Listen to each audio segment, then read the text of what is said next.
Well, Mark, thank you for chatting with APlus News here at LambEx. We're really happy to have you here and to talk about the issue that's on the tip of everyone's tongue at the moment, so the banning of the live export of sheep in Australia. What are you hearing on the ground here today?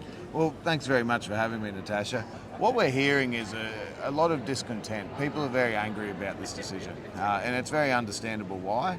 And that's why I'm here I'm normally the CEO of the Australian Livestock Exporters Council, but today I'm wearing the Keep the Sheep. We've got a stand here, and what we're trying to do is actually build a bit of momentum for this campaign that we've started. It is going extraordinarily well. We've got over 80,000 signatures.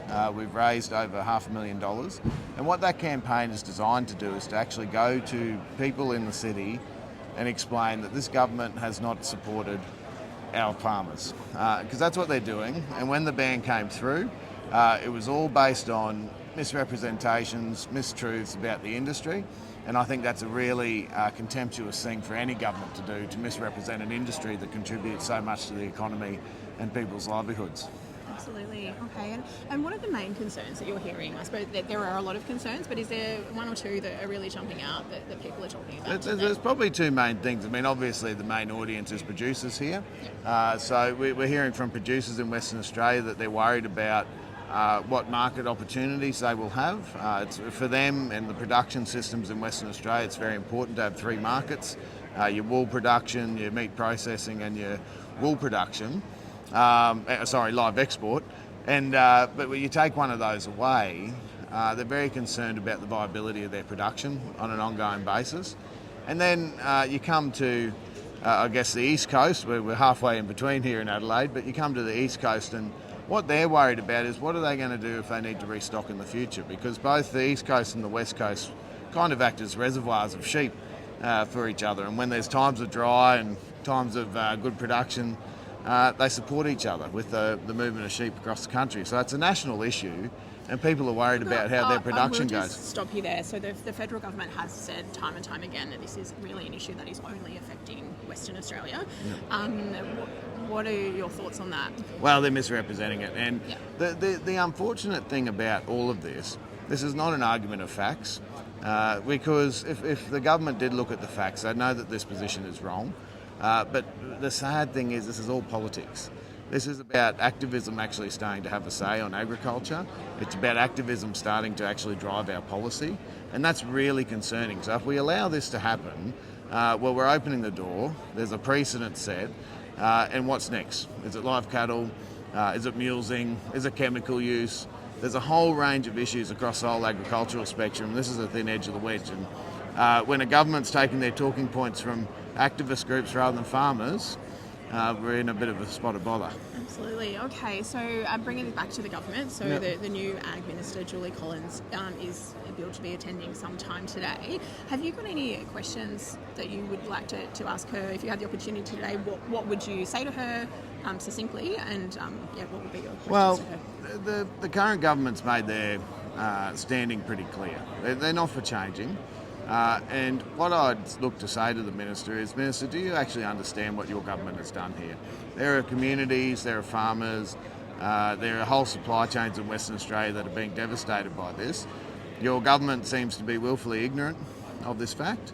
Why is that? Are you more concerned about your political future than the futures of our farming families in Western Australia? And onto politics also, there is a push in WA leading into this next election and causing some hurt to the Labor government in response to this. How's that campaign going? Where are you at with that? Well, extraordinarily well, and I think the thing to clarify there is it's not our job to be partisan. We're not picking a party. But when a government ignores you, when they don't make policies based on fact, we end up in a situation where we have no choice. We have no choice. So we're not going to go to those electorates and say, vote one, vote this one. What we're going to say to those people in those electorates, did you know that this government is treating farmers in Western Australia with contempt? And we know the community supports farmers. We know they support agriculture. And I seriously think the federal government's misread the room in Western Australia. But it's going extraordinarily well. I mean, we had 50 people door knocking in those electorates just last weekend. handing out pamphlets. So, how do you mobilise people to do that? Like, that's an extraordinary number to be involved in a campaign. This campaign has been extraordinary. Yeah.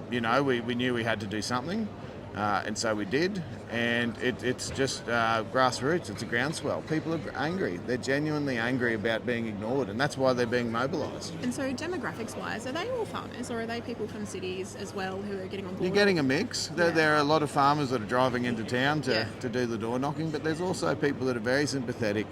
The one thing we know about Western Australians, they'll always put Western Australians first, and they don't like the fact that there's a government saying that a very important Western Australian industry can't continue. So you're getting that mix of people, Yep. which I think is just excellent. And I think to me it just really indicates that, this government always says the community doesn't support this industry. Well, I'm afraid it does. We wouldn't have had the groundswell of this campaign if it didn't. So I think they've really misread this one, and we're not giving up. This policy needs to change. Yeah. So they have sort of pledged to move ahead with the policy. If that is the case and they do go ahead, what do Western Australian farmers, and I suppose farmers nationally, need to make it through this as unscathed as possible? Well, it's a really difficult question, that one, because I think there's this kind of notion that, all right, well, the package isn't good enough, so we'll have to ask for more. If the government actually cared or understood the situation, they would not have put up a package of $107 million to transition.